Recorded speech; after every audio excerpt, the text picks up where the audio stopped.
नमस्ते। आज हम एक ऐसे हुनर की बात करने वाले हैं जो किसी सुपर पावर से कम नहीं, लोगों को असल में समझना। तो चलिए शुरू करते हैं और देखते हैं कि इंसानी बर्ताव के पीछे छिपे राज क्या हैं। जरा सोचिए, क्या हो अगर आप लोगों को एक खुली किताब की तरह पढ़ पाएं। उनके इरादे, उनकी भावनाएं, उनके अगले कदम, सब कुछ पहले से ही समझ पाना। है ना ये किसी सुपर पावर जैसा? अच्छी खबर यह है कि ये काफी हद तक मुमकिन है और आज हम यही सीखने वाले हैं। सबसे पहली और जरूरी बात यह है कि हर इंसान का बिहेवियर एक तरह का कोड होता है और हर कोड के पीछे एक पैटर्न छिपा होता है। हमारे काम, हमारी सोच, हमारे रिएक्शंस, ये सब रैंडम नहीं है। इनके पीछे हमारे पास्ट एक्सपीरियंसेस और हमारी कुछ गहरी साइकोलॉजिकल नीड्स होती हैं। किसी के बर्ताव को ना आप रेत पर बने पैरों के निशानों की तरह देखिए। अगर आप गौर से देखें कि वो पास्ट में किस रास्ते पर चले हैं, तो आप काफी हद तक अंदाजा लगा सकते हैं कि वो फ्यूचर में किस तरफ मुड़ेंगे। एसेंशियली आज का हर एक्शन कल की ही एक एको है। तो चलिए इस गुत्थी को सुलझाना शुरू करते हैं, परत दर परत। सबसे पहली और सबसे ऊपरी परत है वो जो हमें साफ साफ दिखाई देती है। और जानते हैं सबसे पहला क्लू कहाँ मिलता है? लोगों के कहने और करने के बीच जो गैप होता है ना, ठीक वहीं। और मजे की बात यहीं से शुरू होती है। जरा गौर कीजिए शब्दों और एक्शंस के बीच के इस फर्क पर। जैसे कोई कहता है, अरे मुझे किसी की राय से कोई फर्क नहीं पड़ता, लेकिन आप देखते हैं कि वो लगातार वैलिडेशन ढूंढता रहता है। तो सच क्या है? सच उसके शब्दों में नहीं, उसके बर्ताव में छिपा है। कहते हैं ना, बॉडी लैंग्वेज कभी झूठ नहीं बोलती। और ये बात काफी हद तक सही है। हमारे जेस्चर्स, हमारे एक्सप्रेशंस अक्सर हमारी जबान से ज्यादा सच कह जाते हैं। पर हां, यहां एक कैच है। किसी एक अकेले जेस्चर से कोई नतीजा नहीं निकालना चाहिए। हमें देखना होता है क्लस्टर्स को, यानी इशारों के समूहों को।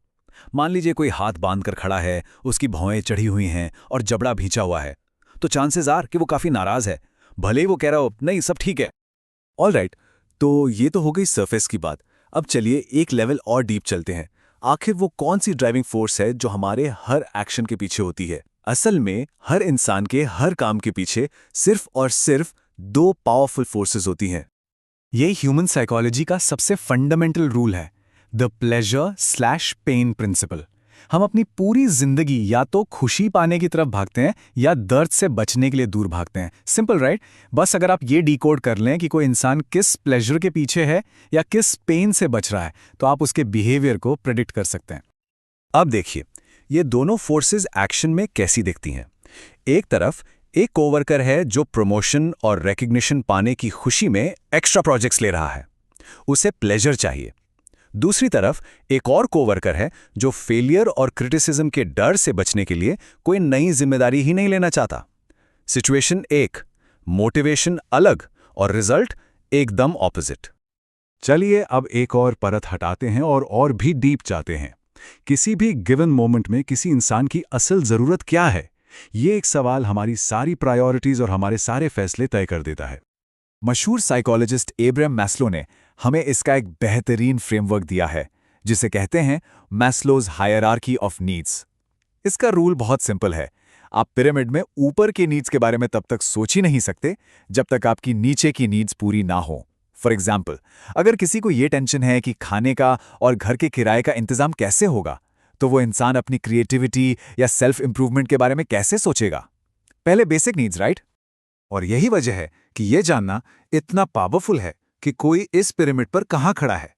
जो इंसान सोशल नीड्स वाले लेवल पर है, उसके लिए शायद दोस्तों और परिवार के साथ वक्त बिताना प्रमोशन पाने से ज्यादा इंपॉर्टेंट होगा, और जिसके लिए सेफ्टी नीड्स प्रायोरिटी है, उसके लिए एक स्टेबल जॉब ही सब कुछ है। इससे हमें एक ब्लूप्रिंट मिल जाता है कि किसी की लाइफ में इस वक्त असल में क्या मैटर करता है। और अब हम पहुंचते हैं आखिरी और शायद सबसे फैसिनेटिंग लेयर पर। ये वो राज हैं जो हमारा दिमाग खुद हमसे ही छुपाता है। चलिए देखते हैं कि हमारा सबकॉन्शियस माइंड हमें अनकंफर्टेबल सच से बचाने के लिए क्या-क्या करता है। इन्हें आप अपने ईगो का ऑटोमेटिक डिफेंस सिस्टम समझिए। जैसे ही हमारे माइंड को लगता है कि कोई बात हमें इमोशनली हर्ट कर सकती है, ये डिफेंस मैकेनिज्म्स फौरन एक्टिवेट हो जाते हैं और हमें कानों कान खबर भी नहीं होती। ये एक क्लासिक एग्जाम्पल है जिसे कहते हैं प्रोजेक्शन। अपनी खामियों को एक्सेप्ट करने से ज्यादा आसान है उन्हें दूसरों में देखना। जैसे जो इंसान हर किसी में नुक्स निकालता रहता है वो असल में अपनी ही इनसिक्योरिटीज को दूसरों पर प्रोजेक्ट कर रहा होता है। ये मानने की जगह कि मैं इनसिक्योर फील कर रहा हूं, उसका दिमाग कहानी बदल देता है और कहता है ये लोग ही ठीक नहीं हैं। फिर आता है डिनायल, यानी इनकार। सीधी सी बात है, जब कोई सच इतना पेनफुल होता है कि हम उसे फेस नहीं कर सकते, तो हमारा दिमाग उसे मानने से ही इनकार कर देता है। ये खतरे को देखकर आंखें बंद कर लेने जैसा है। बेसिकली दिमाग दर्द से बचने के लिए सच को ही ब्लॉक कर देता है। और फिर है रैशनलाइजेशन। अरे ये तो हम सब ने कभी ना कभी किया है। अंगूर खट्टे हैं वाली कहानी याद है? बस वही है ये।